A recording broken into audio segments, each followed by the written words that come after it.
भारतीय संविधान के अंतर्गत 4 ऐसे प्रमुख संविधान संशोधन हैं जहां से लगातार परीक्षाओं में प्रश्न पूछे ही जाते हैं। प्रत्येक वर्ष होने वाली परीक्षा में यहां से एक प्रश्न निश्चित रूप से रहता है और वो जो 4 प्रमुख ऐसे संविधान संशोधन हैं उनमें पहला है 42वां संविधान संशोधन, उसमें है 44वां संविधान संशोधन, उसमें है 86वां संविधान संशोधन और एक चौथा 97वां 97th संविधान संशोधन। तो इस वीडियो के माध्यम से हम लोग एक त्वरित जानकारी हासिल करने का, रिवाइज करने का प्रयास करेंगे कि 42वें संविधान संशोधन, चाहे 44वें संविधान संशोधन, चाहे 86वें, चाहे 97वें संविधान संशोधन के द्वारा भारतीय संविधान में किन अनुच्छेदों का समावेश किया गया है। एक बार सरसरी निगाह से देख लेंगे और यह तरोताजा हो जाएगा अगले कुछ दिन के लिए। तो ये जो विभिन्न संविधान संशोधन द्वारा समाविष्ट नीति निर्देशक तत्व हैं, विशेष रूप से नीति निर्देशक तत्व के संदर्भ में, तो उसमें जो पहला हम लोग बात कर रहे हैं 42वां संविधान संशोधन 1976 द्वारा किन किन नीति निर्देशक तत्वों को, अनुच्छेदों को भाग 4 में अंतर्विष्ट किया गया था, उसमें जो पहला निकल करके आता है वह है अनुच्छेद 39।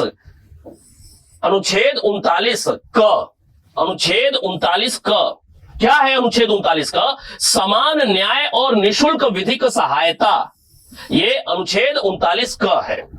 42वें संविधान संशोधन द्वारा भाग 4 के नीति निर्देशक खंड में इसे स्थान दिया गया, जबकि दूसरा जो है अनुच्छेद 39 का उपखंड च, 39 च, 39 च किसकी बात करता है? तो बालकों के स्वस्थ विकास के अवसर एवं सुविधाएं तथा नैतिक और आर्थिक परित्याग से रक्षा। बालकों के संदर्भ में 39 च, 39 क और 39 च ये दो 42वें संविधान संशोधन के द्वारा नीति निर्देशक खंड में रखे गए। इसके अलावा एक तीसरा कौन सा? अनुच्छेद 43 क, 39 क, 39 च, फिर 43 क क्या है? 43 क में उद्योगों के प्रबंधन में कर्मकारों की भागीदारी। ये तीसरा हो गया जो कि 42वें संविधान संशोधन द्वारा अंतर्विष्ट किए गए अनुच्छेद है भाग 4 में। जबकि चौथा जो है वह है 48 का पर्यावरण, वन तथा वन्य जीवों की रक्षा। ये कुल 4 ऐसे अनुच्छेद हो गए। भारतीय संविधान में स्थान दिया गया इन चारों अनुच्छेदों को 42वें संविधान संशोधन के द्वारा। इसी प्रकार अगर हम लोग बात करें 44वें संविधान संशोधन की, तो ध्यान में रखना है, बातें तो और बहुत सारी हैं, फिलहाल हम लोग विशेष रूप से नीति निर्देशक तत्व के संदर्भ में बात कर रहे हैं। तो 44वें संविधान संशोधन 1978 के द्वारा कौन सा नीति निर्देशक तत्व अंतः स्थापित किया जाता है भारतीय संविधान में? अनुच्छेद 38(2) क्या कहता है? 38(2) राज्य आय की असमानता को कम करेगा तथा प्रतिष्ठा, अवसर और सुविधाओं की असमानता को समाप्त करने का प्रयास करेगा। अनुच्छेद 38(2) 44वें संविधान संशोधन के द्वारा नीति निर्देशक तत्व का एक अंग बनाया गया था।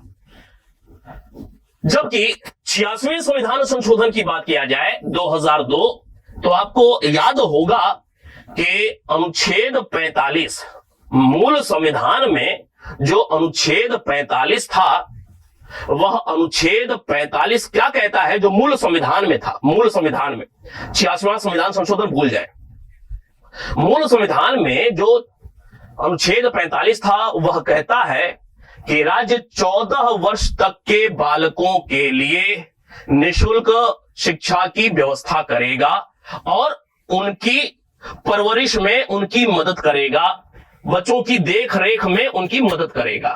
ये 14 अनुच्छेद 45 में ऐसी बात थी, लेकिन हुआ क्या? 86वां संविधान संशोधन लाया गया 2002 में। जब 86वां संविधान संशोधन 2002 में आया तो शिक्षा का जो अधिकार है ना, शिक्षा का अधिकार जो था, इस अधिकार को मूल अधिकार का दर्जा दे दिया गया, मूल अधिकार का दर्जा दे दिया गया। और आपको याद होगा कि संविधान में संविधान में एक नया अनुच्छेद जोड़ा गया। कौन सा? 21 क नहीं,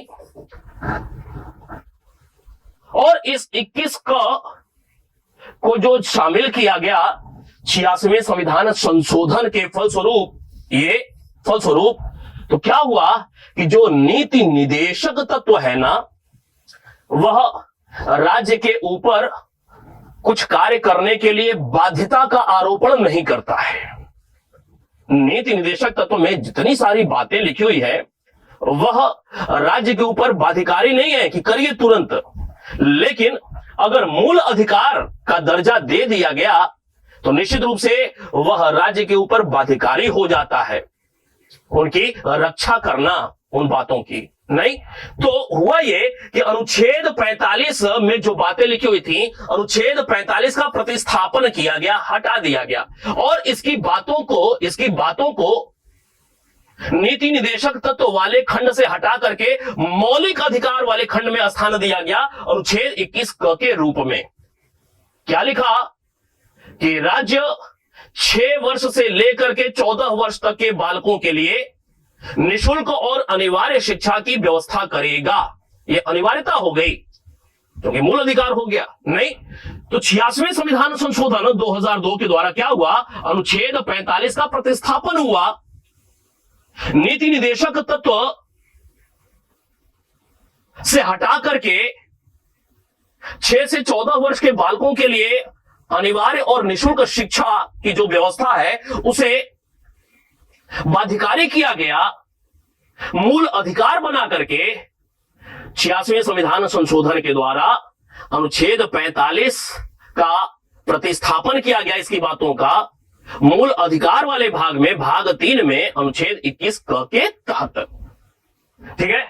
जबकि हम लोग बात करें 97वें संविधान संशोधन 2011 की, तो 97वें संविधान संशोधन 2011 क्या इस संविधान संशोधन के द्वारा भारतीय संविधान में जोड़ा गया अनुच्छेद 43 ख, बड़ा ही महत्वपूर्ण है, न जाने कितनी बार यह प्रश्न परीक्षा में पूछा जा चुका है। अनुच्छेद 43 ख क्या कहता है? सहकारी समिति की बात करता है। सहकारी समिति का संबंध दो चीजों से, सहकारी समिति का संबंध अनुच्छेद 43 ख से, सहकारी समिति का संबंध 97वें संविधान संशोधन से, तीसरी बात सहकारी समिति का संबंध 2011 वर्ष से के गठन, संचालन, नियंत्रण और प्रबंधन संबंधी निर्देश का उल्लेख करता है अनुच्छेद 43 ख। तो कुल 4 नीति निदेशक तत्व के संबंध में भाग 4 के संदर्भ में कुल 4 प्रमुख संविधान संशोधन, 42वें नंबर की बात, 44वें नंबर की बात, 86वें और 97वें संविधान संशोधन की बात, जिसके द्वारा नीति निदेशक तत्व में कौन कौन से अनुच्छेद अंत स्थापित किए जाते हैं, प्रतिष्ठापित किए जाते हैं। निश्चित रूप से एक अच्छी और पैनी नजर रखते हुए इनको अपने दिमाग में जरूर डाल दें। मिलते हैं फिर, धन्यवाद।